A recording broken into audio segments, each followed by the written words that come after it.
The night my marriage officially ended, I thought the hardest part would be signing the papers.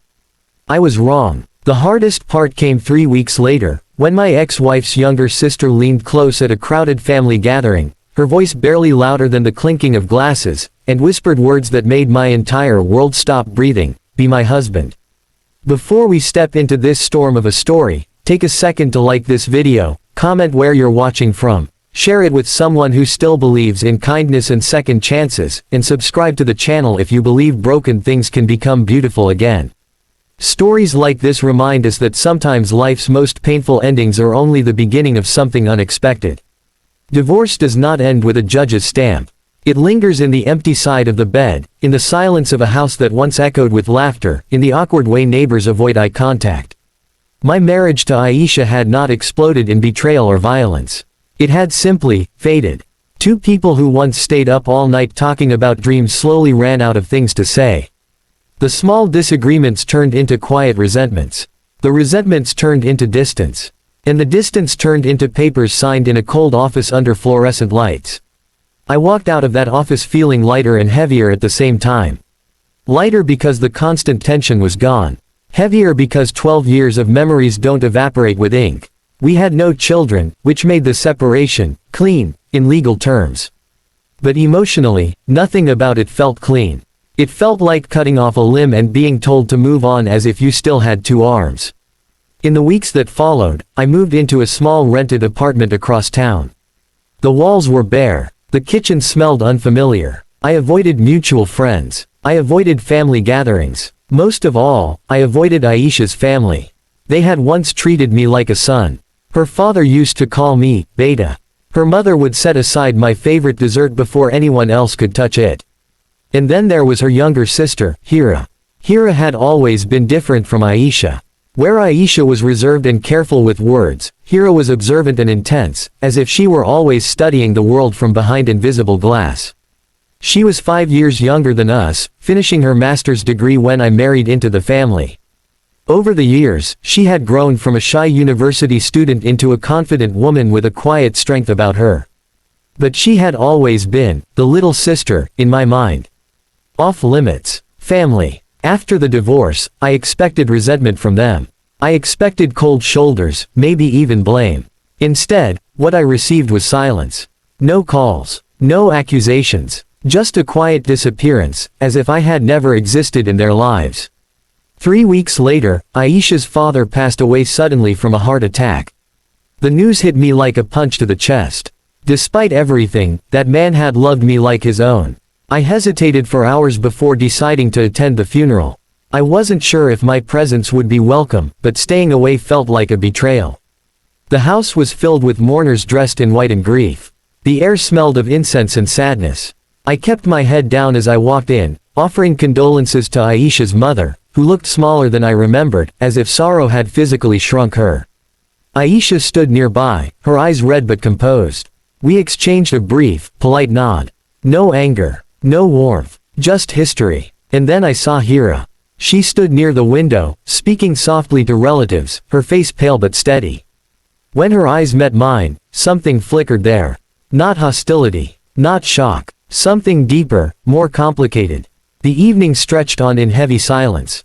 I stayed longer than I intended, helping move chairs, serving tea, doing small tasks that kept my hands busy and my mind from collapsing under memories. As the crowd thinned, I found myself alone in the courtyard, staring at the old neem tree I had once helped trim with her father.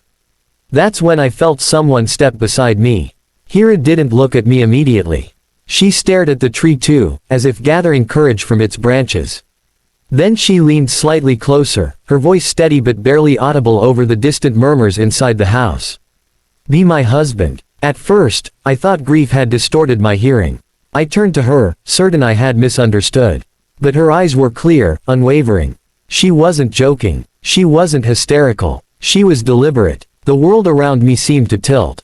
Of all the things I had expected that night, awkwardness, tears, maybe even confrontation, this was not one of them. I felt a rush of confusion, disbelief, and something dangerously close to fear. Not fear of her, but fear of what such a sentence could mean. I asked her why. Not out loud in the dramatic way movies portray, but in a hushed, strained whisper that carried more shock than sound. She told me her mother was alone now. Aisha was planning to move abroad for work, something she had postponed during the marriage but was now determined to pursue. The house would be sold. The family would scatter. And she didn't want everything to break apart. Her proposal wasn't romantic in the way fairy tales promise. It was practical, almost painfully so. She said she had watched our marriage crumble from the sidelines. She said she had seen how I tried, how I stayed patient even when things were falling apart. She said she didn't believe I was the villain some distant relatives had painted me to be. And most shockingly, she said she trusted me. Trust. After a divorce, that word feels like a relic from another life. I pulled away, pacing the courtyard, my heart pounding so loudly I thought others might hear it. Marrying your ex-wife's sister wasn't just unconventional.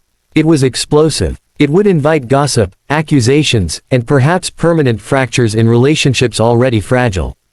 I imagined the whispers in the community. I imagined Aisha's face. I imagined my own parents' disbelief. But beneath all that noise was another truth. I was lonely. Not just physically alone, but emotionally adrift. The divorce had stripped me of identity. For 12 years, I had been someone's husband. Now I was just a man in a rented apartment with too many memories. Hira wasn't asking for a fairy tale romance. She was asking for partnership. For stability. For a chance to build something intentional rather than accidental. I told her I couldn't answer that night. She nodded, as if she had expected that. She didn't plead. She didn't cry. She simply said she had spoken what had been weighing on her heart for months, and that whatever I decided, she would respect it. I left the house that night shaken to my core. The days that followed were a battlefield inside my mind. I replayed her words again and again. I questioned her motives. Was it grief? Was it rebellion? Was it hidden affection that had grown silently over the years? And then I questioned myself. Was I considering this out of genuine possibility, or out of desperation to fill a void? When Aisha called me a week later to finalize some paperwork about shared furniture, her tone was neutral. Near the end of the call, she paused and said she knew Hira had spoken to me. My heart nearly stopped, but there was no anger in her voice. Only exhaustion. She said their marriage had failed long before it ended, and she didn't want to control anyone's future anymore. She had chosen her path. We were free to choose. Ours. Freedom can be terrifying. I met Hira in a quiet cafe 2 weeks later. We spoke for hours, not about wedding dates or logistics, but about values, fears, expectations. She confessed that watching her father's sudden death had shattered her sense of time. She didn't want to postpone life anymore.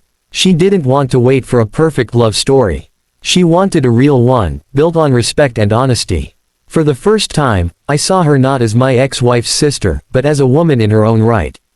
Intelligent, grounded, brave enough to risk judgment for a chance at something stable. Still, the social cost loomed over us like a storm cloud. When I finally told my parents, my mother cried, not out of shame, but out of worry for the backlash. Friends were divided. Some called it fate. Others called it madness. In the end, the decision came down to a simple question I asked myself in the quiet of my apartment. Am I running from the past, or stepping toward a future? I wasn't in love with Hira in the dramatic, heart-racing way I had once been with Aisha. But I respected her. I admired her courage. And somewhere in the layers of shared history and quiet understanding, something tender had begun to grow. We married in a small, simple ceremony months later. No grand announcements. No elaborate celebrations. Just close family, cautious smiles, and a fragile hope that we were not making a terrible mistake. The early months were not easy. We carried ghosts into our home. Comparisons lurked in corners. There were nights when doubt crept in, whispering that we had built our foundation on ashes. But unlike my first marriage, this time we talked. We confronted discomfort instead of burying it. We acknowledged the strangeness rather than pretending it didn't exist. Slowly, almost invisibly, partnership turned into companionship. Companionship warmed into affection. Affection deepened into love, not explosive but steady. Not dramatic, but durable. One evening, nearly a year after that whisper in the courtyard, I found Hira standing by our balcony, watching the sunset. The sky was painted in shades of orange and pink, the kind that makes you believe in second chances. I realized then that love doesn't always arrive with fireworks. Sometimes it arrives as a quiet voice in the dark, asking if you're willing to try again. If this story has touched your heart so far, take a moment to like the video, share it with someone who needs hope, and let us know in the comments if you believe love deserves a second chance. And before we reach the end, I have a special request. Comment the word courage if you believe it takes bravery to choose love when the world expects you to walk away. Years have passed now. The gossip faded, as gossip always does when it runs out of fuel. Aisha built a successful life abroad. There is no bitterness between us, only distance and acceptance. Her mother visits often, bringing homemade food and stories of the past that no longer hurt to hear. Hira and I didn't just rebuild a family. We redefined it. We learned that sometimes life's most controversial choices are not acts of rebellion, but acts of faith. Faith that people can grow. Faith that endings are not curses. Faith that love can emerge from places no one dares to look. When I think back to that night in the courtyard, to the whisper that nearly stopped my heart, I no longer feel shock. I feel gratitude. Because in the wreckage of my first marriage, I discovered something deeper than passion. I discovered commitment chosen with open eyes. Divorce once felt like the final chapter of my story. But it was only the turning of a page. And sometimes, the most beautiful chapters are the ones we never planned to write.